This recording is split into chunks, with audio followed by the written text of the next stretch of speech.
அன்பு நண்பர்களே, அனைவருக்கும் அன்னை சமையல் உமாவின் அன்பான வணக்கங்கள். இன்னைக்கு அன்னை சமையல்ல பார்க்க போறது இட்லி தோசைக்கு சூப்பரான சைட் டிஷ்ங்க, வெஜிடபிள் சட்னி. கேட்கவே டிஃப்ரெண்டா இருக்குல்ல? வாங்க எப்படி செய்யறதுன்னு பார்க்கலாம். முதல்ல கடாயில தேவையான அளவு எண்ணெய், முதல்ல 1/4 கப் முள்ளங்கியை தோலை எடுத்துட்டு சின்ன சின்னதா கட் பண்ணி இதுல சேர்த்துக்கலாம்.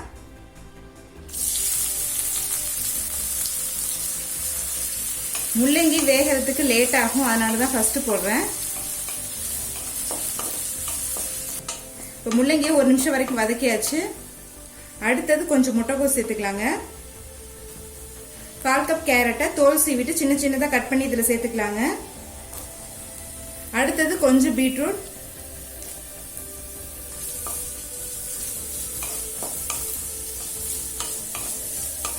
பீட்ரூட் சட்னியோட கலரை மாத்திடுங்க, அதனால நான் கொஞ்சமா சேர்த்திருக்கேன்.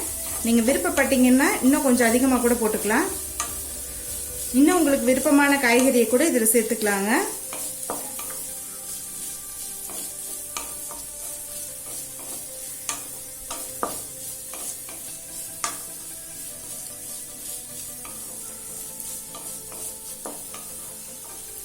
இப்போ எல்லா காயும் நல்லா வதக்கியாச்சுங்க. பார்த்தாலே தெரியும் சின்ன சின்னதாக ஆயிடுச்சு, நல்லா சாஃப்டாகவும் ஆயிடுச்சு. இப்போ இதை எடுத்து தனியாக வச்சிடலாங்க. இப்போ அதே கடாயில் தேவையான அளவு எண்ணெய், இப்போ 7 காஞ்ச மிளகாய் சேர்த்துக்கலாம். ஸ்லோலே வச்சு மிளகாய் கலர் மாறாத மாதிரி வதக்கிக்கோங்க. இப்போ மிளகாவை வதக்கியாச்சுங்க. இப்போ இதை எடுத்து தனியாக வச்சிடலாம். இப்போ அடுத்தது 1 டேபிள் ஸ்பூன் கடலைப்பருப்பு,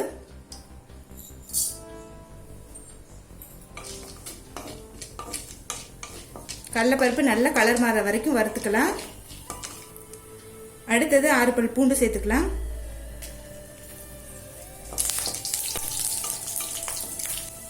அடுத்தது 2 வெங்காயம் சேர்த்துக்கலாங்க.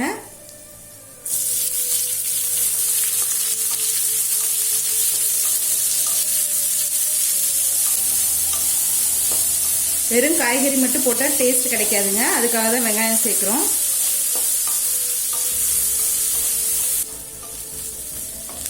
இப்போ வெங்காயம் நல்லா வதங்கிடுச்சுங்க. அடுத்தது 1 தக்காளி,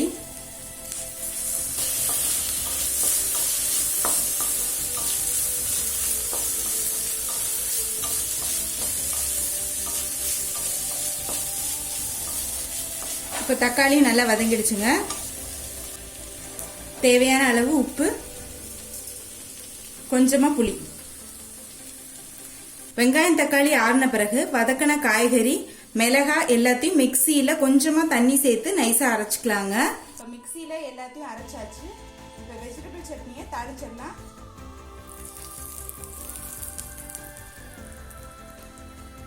இப்போ வெஜிடபிள் சட்னியை சர்வ் பண்ணிடலாங்க. இப்போ சுவையான வெஜிடபிள் சட்னி ரெடி ஆயிடுச்சுங்க. ரெசிபியை ட்ரை பண்ணி பாருங்க, கண்டிப்பா உங்களுக்கே பிடிக்கும். ரெசிபி பிடிச்சிருந்ததுன்னா வீடியோவை லைக் பண்ணுங்க, கமெண்ட் பண்ணுங்க, ஷேர் பண்ணுங்க.